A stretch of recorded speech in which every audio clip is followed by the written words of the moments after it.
So this is my third game in the now infamous Soviet steel ship, the Stalingrad.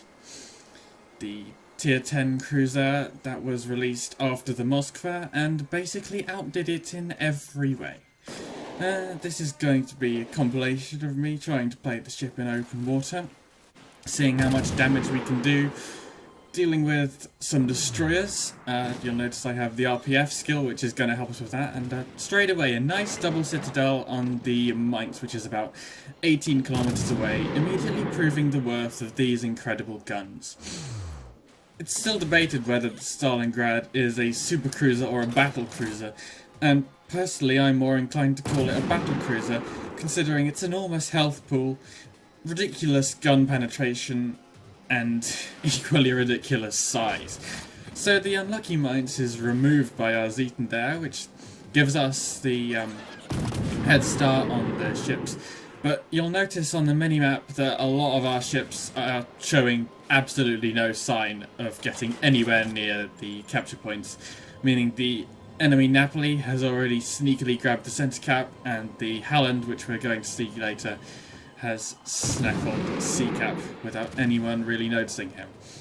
There's still a lot of big guns over there, which is why I'm playing quite cautiously, but these battleships with their far better side protection really don't have any excuse to do so.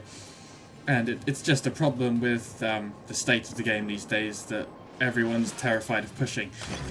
Matchmaking was a little bit more fortunate in this game. You'll see that there's only one destroyer per team. There's one now. I'm taking a pot shot at, putting out my radar, and we do actually catch him right at the edge of our 12-kilometer radar. The Stalingrad has actually one of the shortest radar times of all of the cruisers in the game. You can currently get your Des Moines radar out for almost 40 seconds, which is actually being nerfed. So I've just come out from behind this island there, and I'm looking at that Schlieffen, and I wouldn't have done so if his turrets weren't turned the other way, because obviously Stalingrad's sides are made of glass, and everyone in the game, particularly battleships, would be very eager to shoot at me if they knew I was coming.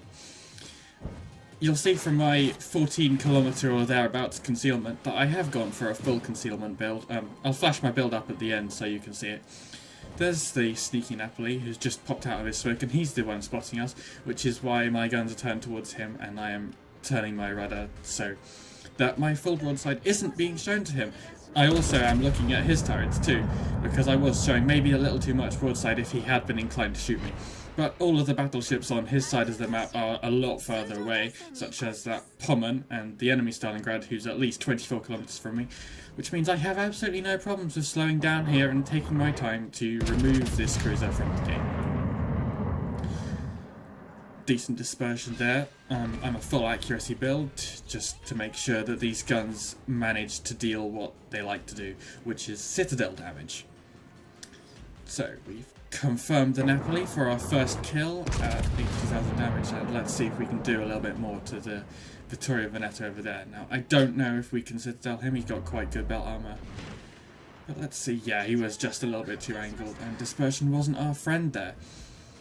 Now, there's a quite considerable push going on at A-cap.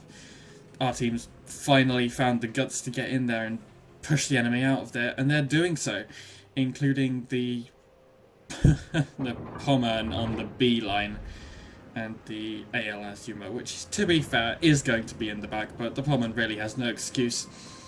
The Vittorio Veneto is trying to do his best. Maybe I'm being a little bit too brave here, showing a lot of broadside to him and his high velocity guns, but he's quite far away and his accuracy isn't very good.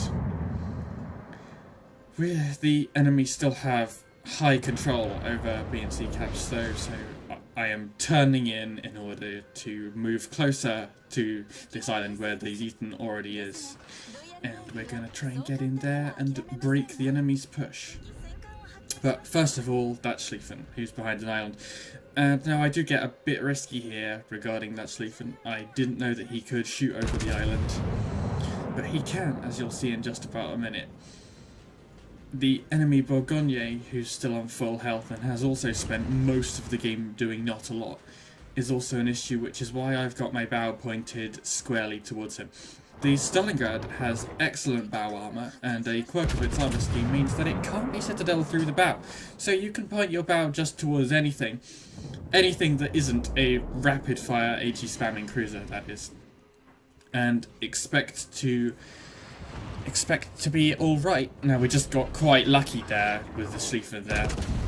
Didn't see him being able to shoot over the island, but if he can do it, we can do it too, and our reload is far quicker than his. So, we should just confirm the kill on the Schlieffen there. There we go. But the enemy are now well ahead due to all the time they've had in the capture points. And that's something that we've really got to change. Let's see.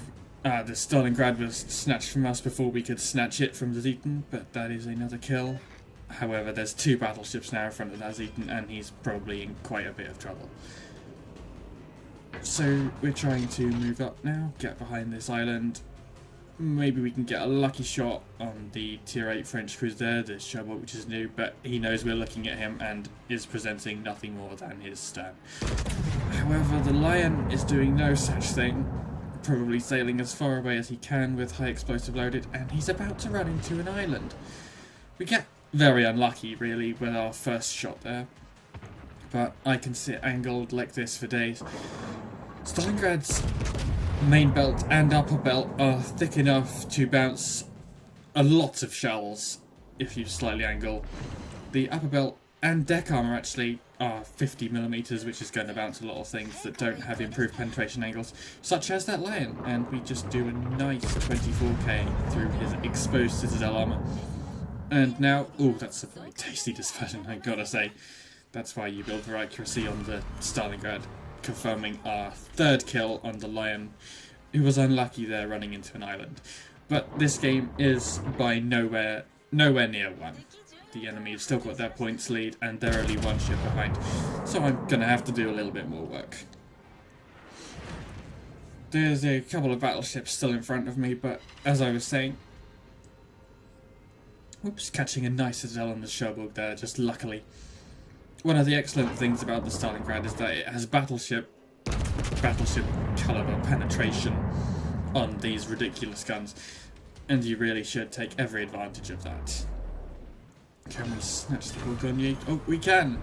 Maybe a little bit of a kill steal, but kills win games, don't they? And we noticed the Halland there with our radar. Is he gonna rush us? Does he know that we're here? He does know we're here, and he's gonna try and torpedo us, which is why I've gone into full reverse.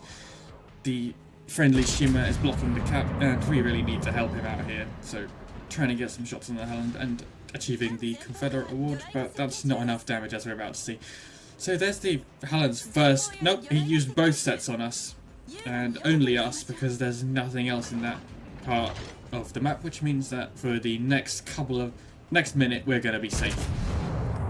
There's the Azuma showing far too much broadside this close to an angry Stalingrad. But my more immediate concern is the Vittoria Veneto there, which is probably sailing in to try and ram me. There's the Halland again. And by this time, we're quite ahead on the capture because we handily stole an A from the enemy. The friendly Pommern is doing a decent job of warding off the CV as he's trying to capture the other capture point. But I have a far more pressing issue. This Vittoria Veneto is coming in, and I'm on 4 kills. Are we going to get our Kraken? No, we're not, unfortunately.